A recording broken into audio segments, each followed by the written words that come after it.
Want to create cooler and generally more ear-pleasing solos? Let's take a look at an approach that'll get you there.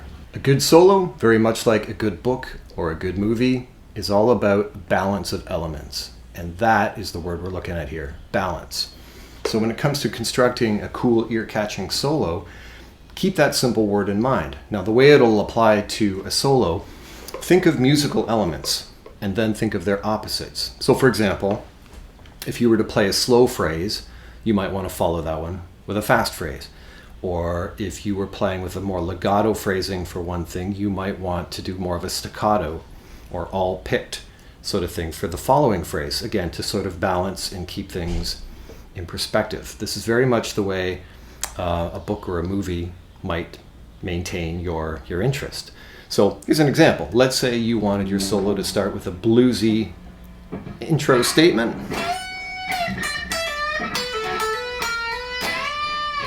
Then maybe our next phrase will be something a little quicker. Something like that. Or if you wanted to do a, let's say something based on triplets, then your next phrase might have some more 16th note based ideas. This is the way you can maintain interest in a solo without feeling like you're meandering and just aimlessly playing things. When you start with a certain type of phrase, instantly your mind will think of the opposite, giving you a pretty clear-cut idea of what your next thing will be. Now, if you contrast that to the way that most people solo, maybe yourself included, you'll just start playing and sort of hoping for something cool to come along. So what you're going to see after this is a short solo that I wrote a while back that uses the exact elements that we're talking about. You're going to hear phrases that have long held bent notes followed by a bluesy phrase. You're going to hear faster things followed by slower. You're going to hear variances in rhythmic subdivisions as well, eighth note triplets into groups of 6, and etc. And it was all very deliberately designed to keep the idea of balance in mind.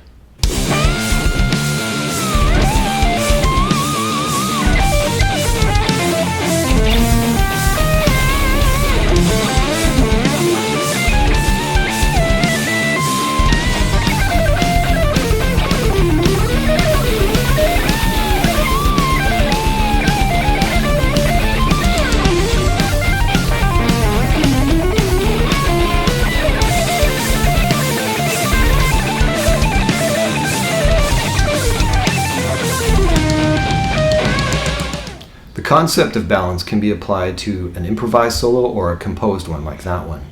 I would recommend applying that mental concept to both. I'm quite certain you'll enjoy the results, as well as probably seeing these elements in your favorite players' improvisations and solos, so keep an eye out for it. Thanks again for hanging with me at Kelly K Guitar. Catch you next time.